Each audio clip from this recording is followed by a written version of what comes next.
Shalom dan bertemu kita dalam segmen Ada Tertulis. Jika ini adalah yang pertama kali Anda menonton rancangan ini, saya mengundang Anda untuk menekan like, share video ini, serta subscribe pada channel ini dan tekan lonceng notification agar Anda tidak terlepas menonton video saya yang akan datang. Saudara, umat Kristen hari ini sering dicabar oleh rekan sebelah dengan satu pernyataan. Di manakah dalam Alkitab Yesus berkata, "Akulah Tuhan, sembahlah aku"? Ini berupa satu soalan perangkap karena apabila Anda teragak-agak untuk memberikan jawaban dengan tepat dan cepat, maka Anda dituduh menyembah Tuhan yang palsu. Karena mereka yang mengemukakan pertanyaan ini hanya menegaskan untuk meminta Anda memberi jawaban ya atau tidak. Sedang penonton yang dikasihi Tuhan, frasa atau ungkapan yang tepat, "Akulah Tuhan, sembahlah aku," sebenarnya tidak terdapat di dalam Alkitab. Perkataan yang tepat itu atau secara verbatim tidak wujud. Walau bagaimanapun, umat Kristen percaya bahwa di dalam Alkitab terdapat beberapa ayat dan ajaran yang menunjukkan ketuhanan Yesus, dan dengan demikian dia layak disembah sebagai Tuhan dan juga sebagai Allah. Saudara sedang penonton yang dikasihi Tuhan, berikut adalah beberapa contoh yang saya dapat kongsikan pada kesempatan ini. Pertama, Yohanes 20 ayat 28 mencatat kata-kata Thomas selepas melihat Yesus yang dibangkitkan, katanya, "Tuhanku dan Allahku." Kata-kata ini menyatakan kepercayaan Thomas bahwa Yesus bukan hanya seorang manusia atau nabi biasa, tetapi dia adalah Tuhan dan Allah yang sebenar. Kejadian ini adalah sebahagian daripada naratif kebangkitan Yesus. Apabila Yesus mula-mula menampakkan diri kepada murid-muridnya selepas kebangkitannya, Thomas tidak hadir. Apabila murid-murid yang lain memberitahu Thomas bahwa mereka telah melihat Yesus, Thomas ragu-ragu dan berkata bahwa dia tidak akan percaya, melainkan dia melihat luka Yesus dan menyentuh dia sendiri. Kemudian Yesus muncul semula di hadapan mereka dan menyampaikan kata-katanya sendiri kepada Thomas dan menjemput dia untuk menjamah lukanya, dan di situ Thomas menjawab dengan pengakuan iman yang kuat, mengaku bahwa Yesus adalah Tuhan dan Allahnya. Yesus kemudian memberkati mereka yang percaya tanpa melihat dan menekankan kepentingan iman tanpa melihat secara fisikal. Saudara, ayat kedua di dalam Yohanes 8 ayat 58 yang saya kongsikan mencatat perkataan Yesus kepada orang-orang Yahudi, katanya, "Aku berkata kepadamu, sesungguhnya sebelum Abraham jadi, aku adalah."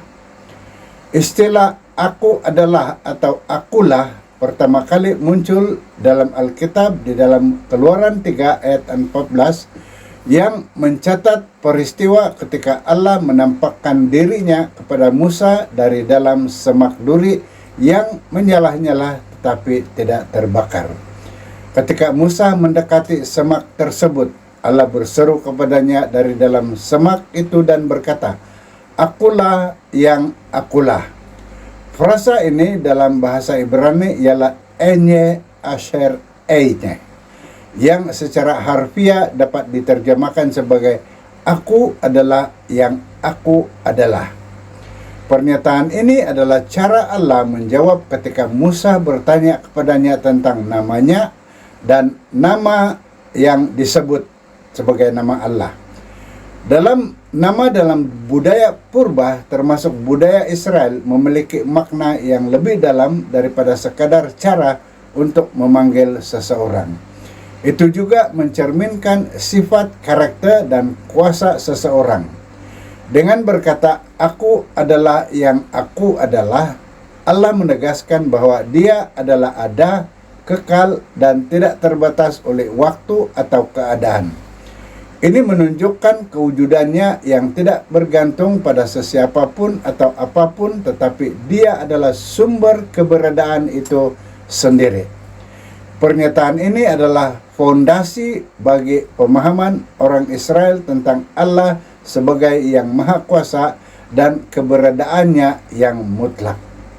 Hal ini juga memiliki kaitan dengan pernyataan Yesus dalam Injil Yohanes 5 ayat 58 yang kita baca, di mana Dia menggunakan frasa yang sama untuk menyatakan kedudukannya yang ilahi.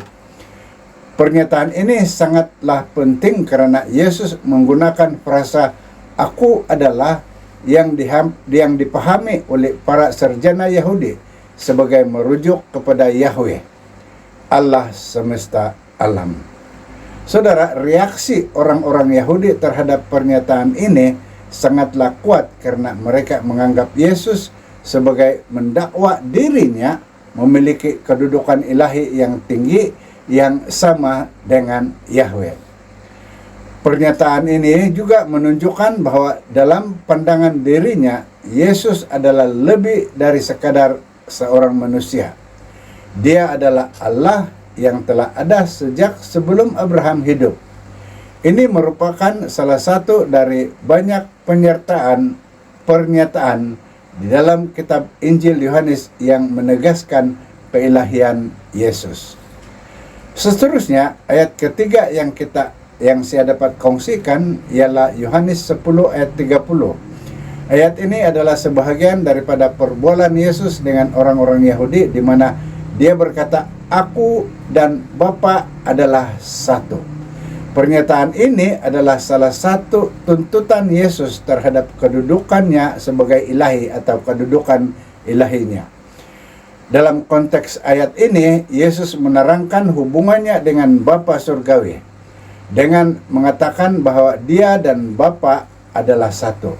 Yesus mendakwa bahwa terdapat kesatuan yang sempurna antara Dia dan Allah Bapa dalam keilahian, dalam kehendak, dan dalam kuasa.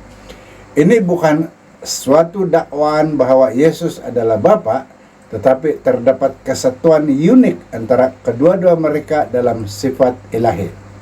Saudara, reaksi orang Yahudi terhadap kenyataan ini sangat keras karena mereka menganggap Yesus melakukan penghujatan dengan mendakwa persamaan dengan Allah Bapa.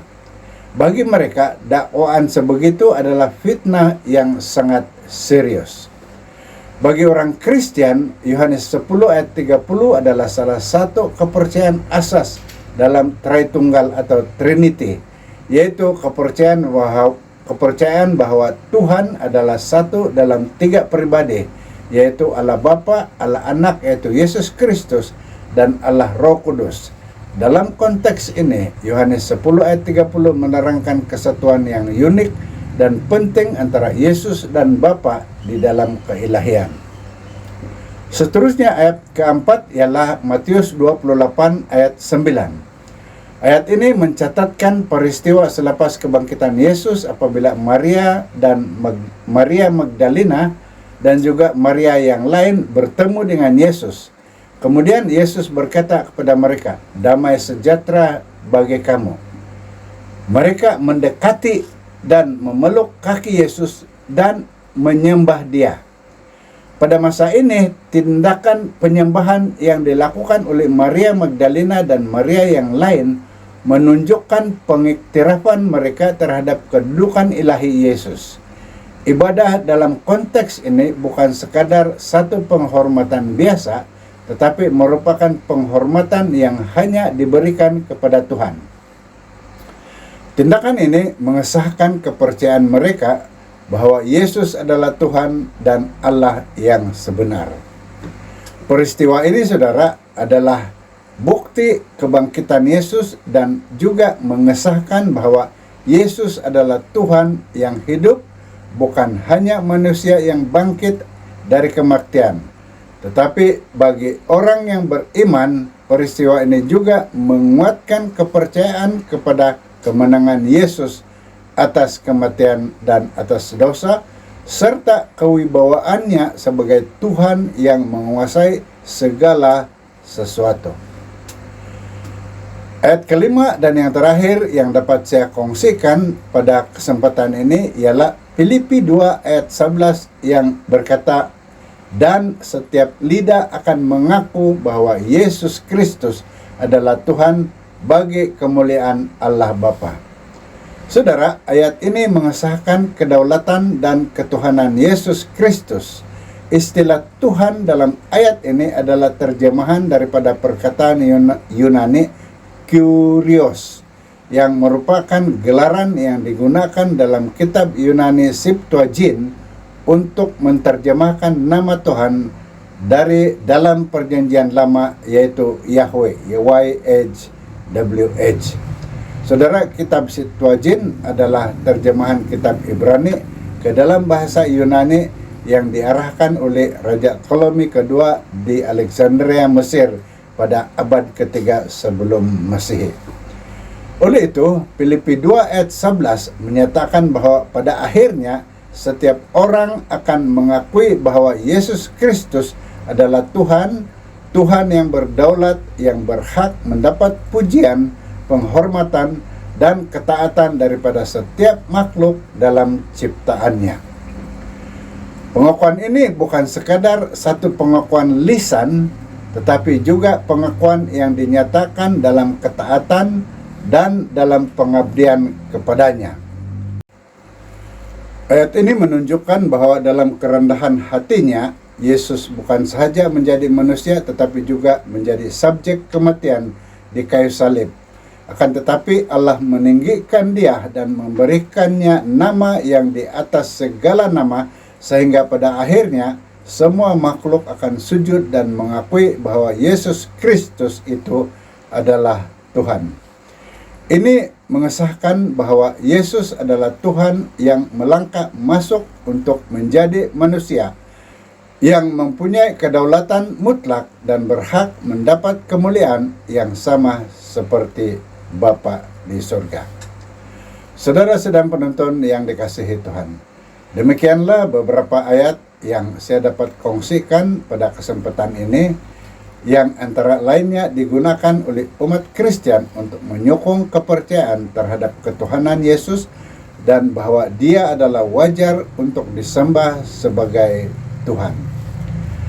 Sebelum saya mengakhiri, jika Anda mendapati satu-satu ayat di dalam Alkitab yang sukar difahami atau disalahfahami oleh orang lain, sila kemukakan kepada saya melalui nomor WhatsApp yang tertera, dan kita akan coba tanganinya bersama melalui rancangan ini. Shalom dan Tuhan memberkati Anda. Mari kita berdoa. Tuhan, terima kasih di atas kesempatan yang kami sudah dapat ini untuk berkongsi serba sedikit pengertian dan pemahaman tentang Yesus sebagai Tuhan dan Ilahi. Semoga melalui perkongsian ini akan menambahkan pengetahuan dan kepercayaan kami kepada Yesus sebagai Tuhan dan Juru Selamat kami. Dalam nama Yesus kami berdoa. Amin. Shalom, kita berjumpa lagi di video akan datang.